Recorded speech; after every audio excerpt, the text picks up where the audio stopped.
Let's get on with the 10-mark question. Assess whether a fiscal deficit and national debt, should be a concern for the UK government. Now, for the 10-mark questions, I usually suggest split it into two paragraphs. 100% you can achieve 10 out of 10 with one paragraph, but it just makes it clearer. So, first paragraph, I would do it on the fiscal deficit. Second paragraph, the concerns with national debt. Now, I can imagine a lot of students won't actually know the difference between these two. Essentially, a fiscal deficit is just what we refer to with the budget. So when we have a budget deficit, so when government spending exceeds tax revenue, and that is yearly. The fiscal deficit is a yearly deficit. And national debt is essentially an accumulation of all our fiscal deficits over the years. Now, whenever these questions do not prompt you to an extract, that does not mean you do not need the extract. That means now you just have to go and find the extract, which is relevant to. So the first thing I always do is just look at the titles. So UK monetary policy decisions probably won't be most relevant to that. Freezing income tax bans, again, probably is not most relevant. UK fiscal deficit, that looks like a good one for application, so we'll be using that one. And then UK national debt, of course, another really good one. So even if there's no reference to extracts, 100% there will be some mention of it in the extracts, so do go and look for it. And then, of course, the one I actually missed out, interest rates, since, of course, national debt has a massive link to borrowing, to interest rates, so therefore we could also use this. So how would I structure this paragraph? Why is fiscal deficit a concern? I'd firstly just explain what fiscal deficit is, like I already have to you guys. So when government spending exceeds government tax revenue, therefore this creates a gap which the government has to cover. How do they cover this gap? They take on debt, they borrow money. And by the government taking on debt, what does this mean? This increases the servicing cost of the debt. Essentially, it increases the repayment cost of the debt, since if you take on more debt, you have more to repay in the future. Therefore, if the government has more repayment costs, it means the government has less money to allocate to different sectors of the economy. And also, a massive thing which was during COVID is this concept of fiscal headroom. Rishi Sunak was really emphasising it, and even right now, the OBR are emphasising the lack of fiscal headroom in the UK.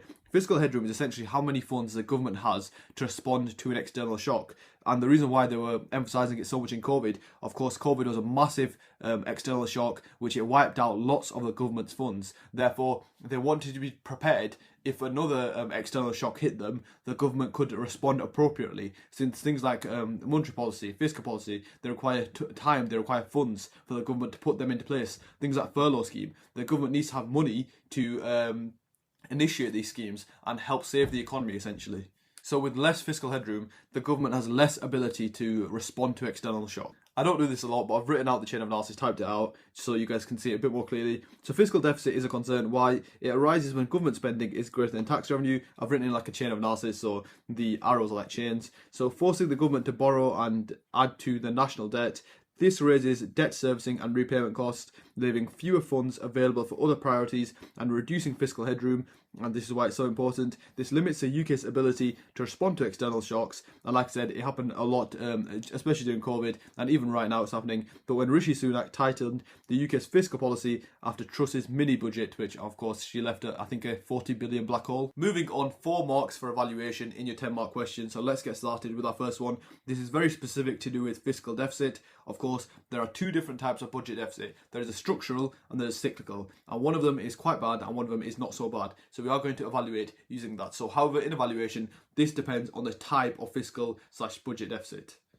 And of course, just before I move on to evaluation, for that first paragraph, 100% use this figure to quote a few of these stats. Maybe quote the difference between 2001 and 2020, maybe the percentage point difference, maybe the actual percentage change. 100% use this figure to pick up those application marks. Remember, there are 2 application marks here, so at least 1 bit of application in this paragraph and another bit of application in the second paragraph. But yeah, back to this. How in evaluation, this depends on the type of fiscal deficit. As if we have a cyclical fiscal deficit, this only occurs in the downturns of the economic cycle. For example, in a recession. This means when the economy recovers, when we get back to the tax revenues would rise, welfare spending, for example, on benefits would fall. Therefore, it reduces the need for government to borrow money to finance that deficit.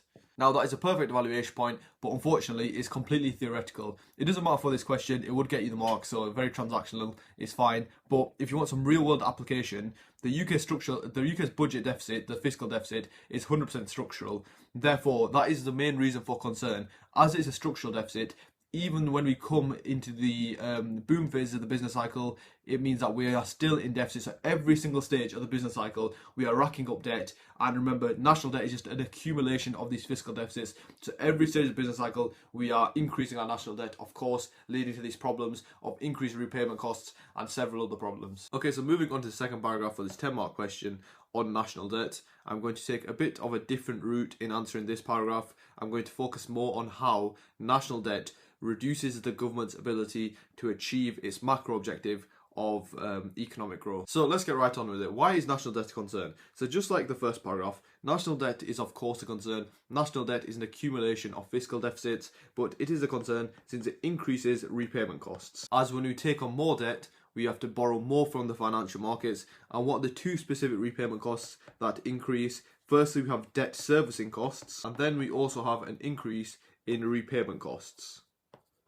Now, for your depth of understanding and to be able to explain a chain of analysis in a step-by-step manner, you have to actually understand what these words mean. And whatever you're writing, even with diagrams, that's why I always emphasize really understanding that deeper level of understanding with diagrams. As if you don't understand the backstory, the actual what the curves mean. So for example, in market failure, what demand equals MPB means, what supply equals marginal private cost actually means, it's very hard for you to then go and explain that in a step-by-step manner to pick up those top level of marks. So firstly, debt servicing cost is just the interest cost of the debt. So how much interest the government pays yearly on that debt. But then we have the second cost, which is of course repayment costs, which is the actual cost to the government of repaying back that debt. So the government have set an objective to reduce debt as a percentage of GDP. So debt as a percentage of GDP is around 100% right now. But one of the main problems, and of course it's looking like a massive struggle to reduce that, and one of the main problems with that is that when our bonds mature, the government does not pay back, does not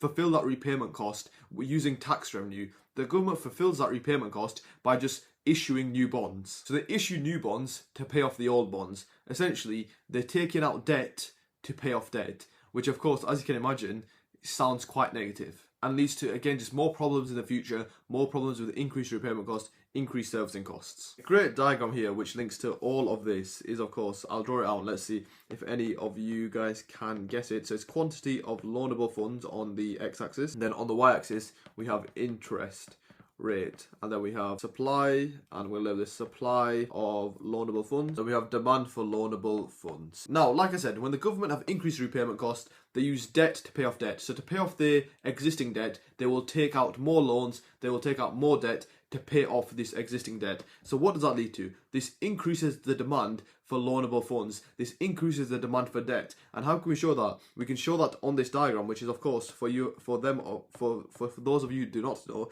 this is the crowding out diagram. And what does this show? So when we take on more debt, it causes the demand for loanable funds to shift from DLF1, so demand for loanable funds 1, to DLF2, which we can show by outward shift there. And how does this affect? And let's see what effect this has on the axes. So quantity of loanable funds of course increases, but then the main axis, which is the y-axis, let's see what happens there. So interest rates increases from IR1 to now IR2. Of course, I've mentioned interest rates increasing on the diagram, but I do want to pick up those application marks as well. So I am going to mention, for example, just two random points.